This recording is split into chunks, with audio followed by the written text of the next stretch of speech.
வணக்கம் ஃப்ரெண்ட்ஸ், உங்கள் எல்லாரையும் நான் பிருந்தாஸ் கிச்சனுக்கு அன்போடு வரவேற்கிறேன். இப்போ நம்ம காலம்பர டிஃபனுக்கு நம்ம இன்ஸ்டண்ட்டாக பண்ணக்கூடிய ரவை ஆப்பமும் வெங்காய தொக்கும் பண்ணுவோம்.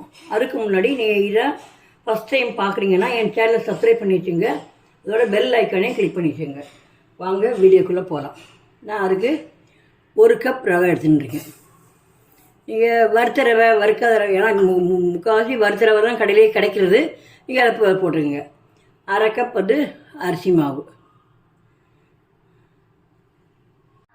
இப்போ 1/2 கப் தயிர். நீங்கள் 1/2 கப் அரிசி மாவு போட்டோம், 1/2 கப் தயிர் போட்டு தேவையான உப்பையும் போட்டுருங்க. போட்டு நல்லா கலந்து விடுங்க.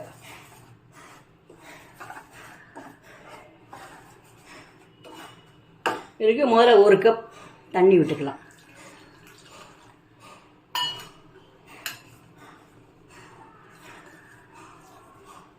ஏன்னா ரவை ஊற ஊற நல்லா கெட்டியாயிடும்.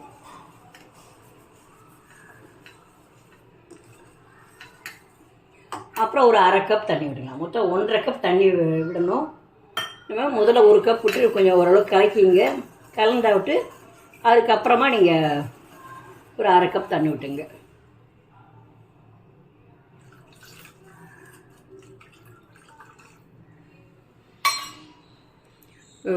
விட்டு சமையல் சோடா ஒரு 1/4 டீஸ்பூன், ஏன்னா போட்டால் நல்லா ஓட்ட ஓட்டையாக நல்லா வரும்.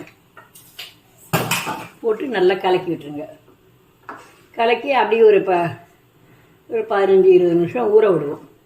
நம்ம அதுக்குள்ளேயும் நம்ம வெங்காய தொக்கு பண்ணிவிட்டு இதை நம்ம வாத்த ஆரம்பித்தோம்னா சரியாக இருக்கும். ஆப்பத்துக்கு ஜீனி போடுவாங்க, கொஞ்சம் இனிப்பாக இருக்குன்னு ஒரு 1/2 ஸ்பூன் போட்டுக்கலாம். நான் போடலை. நான் ஒயிட் சுகர் யூஸ் பண்ணுறதில்ல, நல்லா போடுறதில்ல. நீங்கள் வேணால் 1/2 ஸ்பூன் போட்டுக்கலாம். நான் இது யோகாம்பாள் சுந்தர் மாமி பண்ணுவாங்க, அவங்க முறைப்படி தான் நான் பண்ணுறேன். நான் வெள்ளை ஜீனி யூஸ் பண்ணுறதை விட்டே ஒரு 15 வருஷம் மேலே ஆச்சு. அதனால் என்கிட்ட வெள்ளை ஜீனி கிடையாது, அதனால் நான் போடலை. நீங்கள் வேணுன்னா போட்டுங்க. அப்படியே வச்சுருவோம். நம்ம அதுக்குள்ளேயும் வெங்காய தொக்கு பண்ணுறதுக்கு முதல்ல வெந்தயம் ஒரு 1.5 ஸ்பூன், கடுகு 1/4 ஸ்பூன் போட்டு வெறும் முதல்ல வெந்தயம் ஒரு 1.5 ஸ்பூன் போட்டுப்போம்.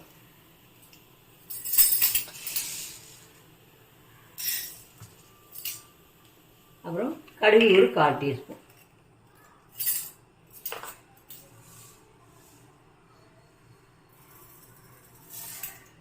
இது ட்ரை ரோஸ்ட்டாக வறுத்து எடுக்கணும், தீஞ்சு போகாமல் வறுக்கெடுக்கணும்.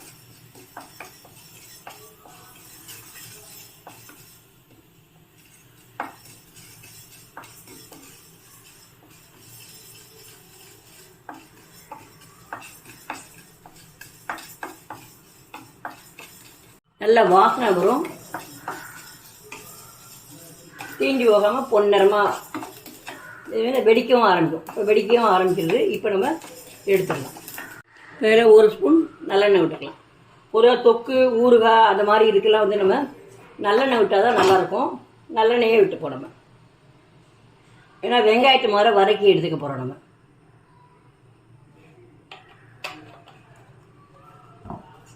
நான் அதுக்கு சின்ன வெங்காயம் ஒரு கைப்பிடி எடுத்துகிட்டு இருக்கேன்.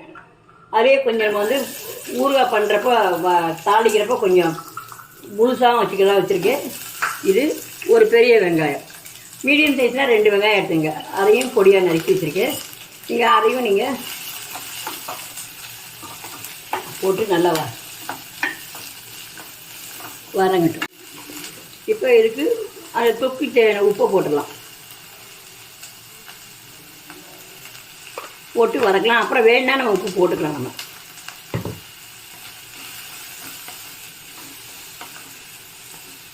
ஏன்னா வதக்கிட்டு அரைச்சோம்னா நல்லாயிருக்கும்.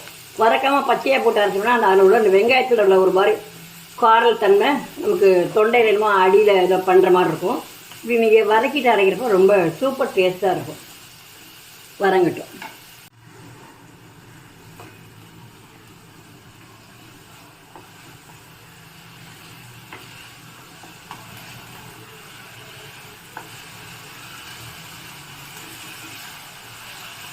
இல்லைன்னா 1 நிமிஷம் 2 நிமிஷம் வதங்கினா போதும். நம்ம அதை எடுத்துடலாம்.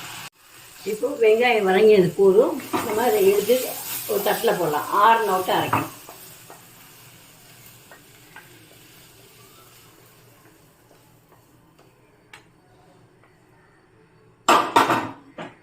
இப்போ சட்டியில் எண்ணெய் விடுவோம்.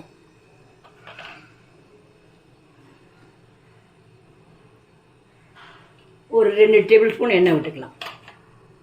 சூடு வரட்டும். சூடானவுடனே கடுகு போட்டு தாளிக்கலாம். இப்போ கடுகு 1/2 ஸ்பூன் போடுவோம். இப்போ கடுகு வெடிக்கிறது. பெருங்காயத்தூள் போடலாம். பெருங்காயத்தூள், சின்ன வெங்காயம் கொஞ்சம் போட்டால் நல்லாயிருக்கும். சின்ன வெங்காயம், கறிவேப்பிலை,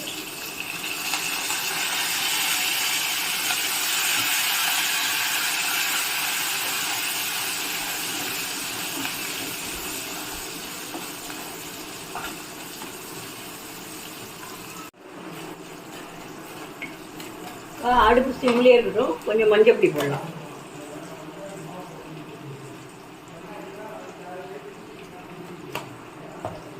ஒரு 1/4 டீஸ்பூன் மஞ்சள் பொடி.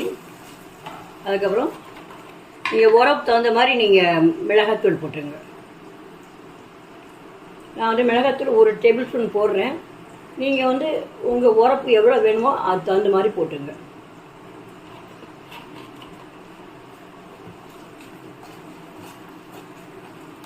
அப்புறம் புளி ஒரு எலுமிச்சம்பழம் அளவு இந்த அளவுக்கு நான் கரைச்சி ஊற வச்சு கரைச்சி வச்சுருக்கேன். அதையும் விட்டுடலாம்.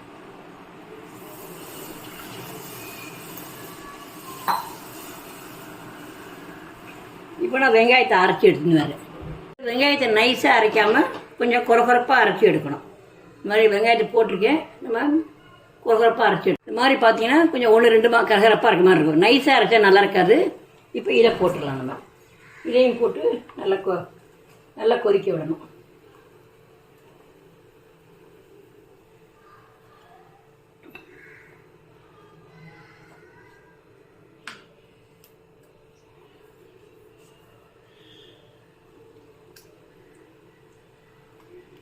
இப்போ நீங்கள் இந்த ஸ்டேஜில் நீங்கள் உப்பு வேணுன்னா பார்த்து போட்டுருங்க.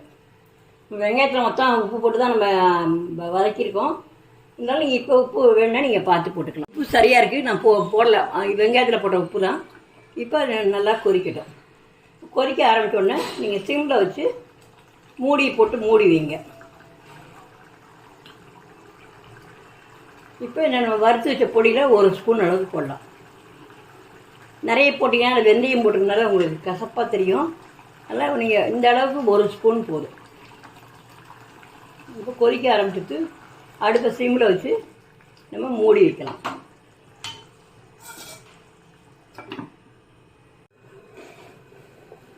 இப்போ வெங்காயத்தொக்கை அந்த அடுப்பில் போட்டாச்சு.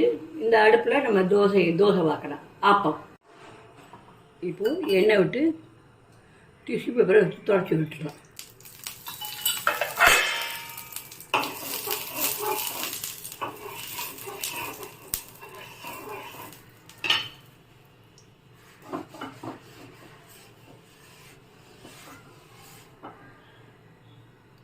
மாவு ஊற்றுறோம். இங்கே மாவு ஊற்றிட்டு பரத்தியெல்லாம் விட வேண்டாம்.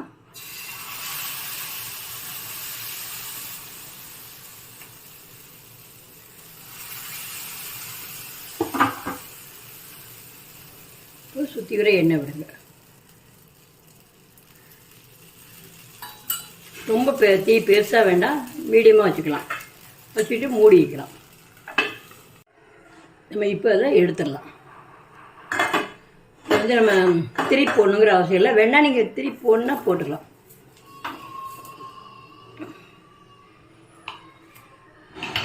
அதே மாதிரி எல்லா மாவையும் வாத்து எடுக்க வேண்டியதான்.